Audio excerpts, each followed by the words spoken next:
Welcome back to Elevation Perspective. My name is Mark. We have some surprising breaking news today. Luis Severino and the A's agree on a 3-year, $67 million deal. This is the biggest guaranteed contract in A's history. I keep saying A's. They're not the Oakland Athletics anymore. They're not going by the Sacramento A's either. They are just the A's.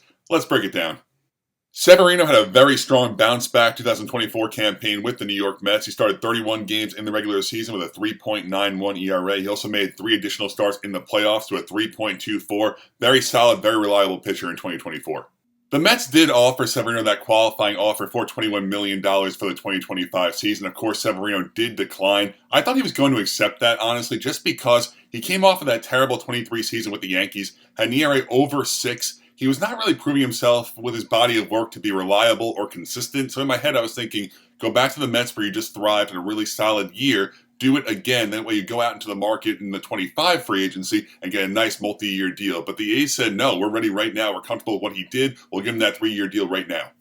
I think it probably took this amount of money, this amount of years for Luis Severino to agree to go to the A's. Right now, the A's are such an unknown. Of course, they're playing in a minor league ballpark in Sacramento. No one knows those ballpark factors just yet, but it is widely reported that those ballpark factors are very hitter-friendly. So you're getting a guy, a starting pitcher free agent like Severino, to go to this team. How do you do it? You do it by overpaying him, essentially. You give him that 3rd year. If every other team is offering him 2, you go 3. You probably don't want to go 3, but this is what you have to do to bring in a starting pitcher like Luis Severino into your organization.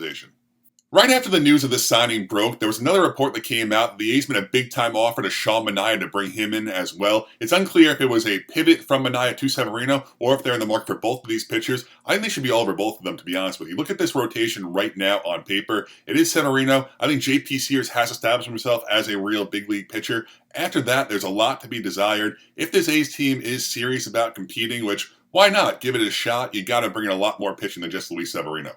The Athletics did lose 93 games last year, so I'm not exactly sure if they're close to being a playoff team or not. But I look up and down this roster, they have a lot of talent, a lot of interesting pieces. Their team MVP last year, of course, was Brent Rooker, having a massive breakout campaign. Ridiculous power from that player. Beyond him, though, you have Lawrence Butler, who I think can make a great impact in 25. Shea Langeliers has a lot of power. J.J. Bleday was very solid. Geloff's a good player. They definitely have pieces. If the A's do plan on adding more payroll to this team, most specifically in that starting pitching department, I think this could be a team we talk about all year long as a really fun surprise team. And I'm going to keep saying it until I am blue in the face. Last year, the Royals and the Tigers made the playoffs. Until these big AL powerhouses like the Red Sox, the Rays, the Blue Jays reestablish themselves as perennial playoff teams, every team should be trying. We just saw the Tigers and the Royals make the playoffs. Severino absolutely thrived in 2 aspects of the game last year with the Mets. 1, limiting hard contact, and 2, keeping the ball on the ground. I think those are the 2 biggest attributes here that the Athletics determined in Severino, why they were comfortable giving him this 3-year deal.